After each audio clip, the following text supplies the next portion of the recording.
ഒരു സുപ്രധാന വാർത്തയാണ് ഇപ്പോൾ പുറത്തുവരുന്നത്. വിദ്യാർത്ഥികളെ കാറോടിച്ച് കൊലപ്പെടുത്താൻ ശ്രമിച്ച കേസിൽ പോലീസ് ഒരു ലുക്കൌട്ട് നോട്ടീസ് ഇറക്കി. യൂട്യൂബർ ഇന്നലെ വൈകുന്നേരം വരെയും ഇൻസ്റ്റഗ്രാമിൽ സജീവമായിരുന്നുവെന്നാണ് പറയുന്നത്. തൃശ്ശൂരിൽ നിന്നാണ് ഈ സംഭവം പുറത്തുവരുന്നത്. വളരെയധികം സുപ്രധാന തെളിവുകളോടെ തന്നെയാണ് ഇദ്ദേഹത്തിനെതിരെയുള്ള നീക്കങ്ങൾ ഇപ്പോൾ നടക്കുന്നത് എന്ന് പറയുന്നു.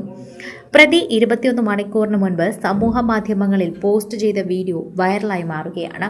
യൂട്യൂബിൽ 15 ലക്ഷം ഫോളോവേഴ്സ് ഉള്ള മണവാളൻ മീഡിയ എന്ന യൂട്യൂബ് ചാനൽ ഉടമ മുഹമ്മദ് ഷഹീൻ ഷായ്ക്കെതിരെയാണ് Thrissur west police lookout notice പുറപ്പെടുവിച്ചത്. ഈ വർഷം ഏപ്രിൽ 19 കേസിനാസ്പദമായ സംഭവം ഉണ്ടായതെന്നും പറയാം. കേരളവർമ്മ കോളേജ് റോഡിൽ വെച്ച് മോട്ടോർ സൈക്കിൾ യാത്ര ചെയ്യുകയായിരുന്നു 2 കോളേജ് വിദ്യാർത്ഥികളെ കാറിടിച്ച് കൊലപ്പെടുത്താൻ ശ്രമിച്ച കേസിലാണ് തൃശൂർ ഏറനല്ലൂർ സ്വദേശിയായ മുഹമ്മദ് ഷഹീൻ ഷായ്ക്കെതിരെ ലുക്കൌട്ട് നോട്ടീസ് ഇപ്പോൾ പുറപ്പെടുവിച്ചിരിക്കുന്നത്. 26 വയസ്സാണ് മുഹമ്മദ് ഷഹീൻ ഷായ്ക്ക്. ഇയാളെക്കുറിച്ചുള്ള വിവരം ലഭിക്കുന്നവർ പോലീസുമായി ബന്ധപ്പെടണമെന്ന് തന്നെയാണ് ലുക്കൌട്ട് നോട്ടീസിൽ പ്രധാനമായി പറയുന്ന ഒരു വിഷയം. ഇതിനെ തുടർന്ന് തന്നെ ഇപ്പോൾ ഇദ്ദേഹത്തിനെതിരെയുള്ള അന്വേഷണവും രംഗത്ത് കർശനമായി തന്നെ തുടരുന്നു എന്ന് പറയാം. സോഷ്യൽ മീഡിയയിലടക്കം എല്ലാവരും ചർച്ച ചെയ്യുന്നൊരു വിഷയമായി കൂടി ഇത് മാറുകയാണ് എന്ന് പറഞ്ഞേ മതിയാകൂ. ലുക്കൌട്ട് നോട്ടീസിൽ പറയുന്ന കാര്യങ്ങളും സോഷ്യൽ മീഡിയയിൽ ചർച്ച ചെയ്യുന്നതുമായിട്ടുള്ള വിഷയമാണ് വൈറലാകുന്നത്. KGF 3 ട്വിസ്റ്റ് ലീക്കായി എന്ന് പറഞ്ഞതുകൊണ്ടാണ് അവസാന വീഡിയോ പങ്കുവച്ചിരിക്കുന്നത്. അതിനുശേഷമാണ് ഈ സംഭവമെല്ലാം വെളിയിൽ വരുന്നത്. സംഭവത്തിന് ശേഷം ഒളിവിൽ പോയ പ്രതികളെ പോലീസിന് കണ്ടെത്താൻ സാധിക്കാത്ത സാഹചര്യത്തിലാണ് ഇപ്പോൾ ലുക്കൌട്ട് നോട്ടീസ് പുറപ്പെടുവിച്ചിരിക്കുന്നത്. എന്നാൽ ഇയാൾ തന്റെ സോഷ്യൽ മീഡിയ അക്കൗണ്ടുകളിൽ സജീവമായി തുടരുകയാണ് എന്നാണ് പറയുന്നത്.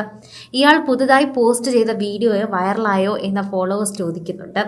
കേരളവർമ്മ കോളേജിൽ വെച്ചുള്ള ഒരു തർക്കത്തെ തുടർന്നാണ് ഷഹീൻ ഷായുടെ നേതൃത്വത്തിലുള്ള 10 അംഗ സംഘം വിദ്യാർത്ഥികൾക്ക് നേരെ ആക്രമണം നടത്തിയത് എന്ന് പറയുന്നു. ലുക്കൌട്ട് നോട്ടീസിന്റെ പൂർണ്ണ രൂപവും താഴെയിൽ പറയുന്നുണ്ട്. ഈ ഫോട്ടോയിൽ കാണുന്ന തൃശൂർ വെസ്റ്റ് പോലീസ് സ്റ്റേഷൻ കേസിലെ പ്രതിയാണ്. ഇയാൾ സംഘം ചേർന്ന് 19/4/2024 തൃശൂർ കേരളവർമ്മ കോളേജ് റോഡിൽ വെച്ച് മോട്ടോർ സൈക്കിൾ ചെയ്തിരുന്ന 2 കോളേജ് വിദ്യാർത്ഥികളെ കാർ ഇടിച്ച് കൊലപ്പെടുത്താൻ ശ്രമിച്ചു എന്നും കൊലപ്പെടുത്താൻ നോക്കിയ കേസിലെ പ്രധാന പ്രതിയും സമയം പ്രതി വാഹനം ഓടിച്ചിരുന്നയാളും സംഭവത്തിന് ശേഷം നാളിതുവരെ ഒളിവിൽ കഴിഞ്ഞു വരുന്നയാളുമാണ്. ഇയാൾ മണവാളൻ എന്ന പേരിൽ ഒരു യൂട്യൂബ് ചാനൽ നടത്തി വരികയുമാണ് എന്നാണ്. ഇയാളെക്കുറിച്ച് എന്തെങ്കിലും വിവരം കിട്ടുകയാണെങ്കിൽ പറയണമെന്നുമാണ് പറയുന്നത്. അതുപോലെ തന്നെ ഇയാളെക്കുറിച്ച് എന്തെങ്കിലും വിവരം പറയുന്നവർക്ക് തന്നെ നമ്പറും ഇമെയിലും തൃശൂർ പോലീസ് സ്റ്റേഷനിൽ നേരിട്ടെത്തിയും അറിയിക്കാമെന്നും പറയുന്നു. ഇതിനെ തുടർന്ന് തന്നെയാണ് യൂട്യൂബിനെതിരെ കർശനമായുള്ള നടപടി സ്വീകരിക്കുമെന്ന് അറിയിക്കുന്നത്.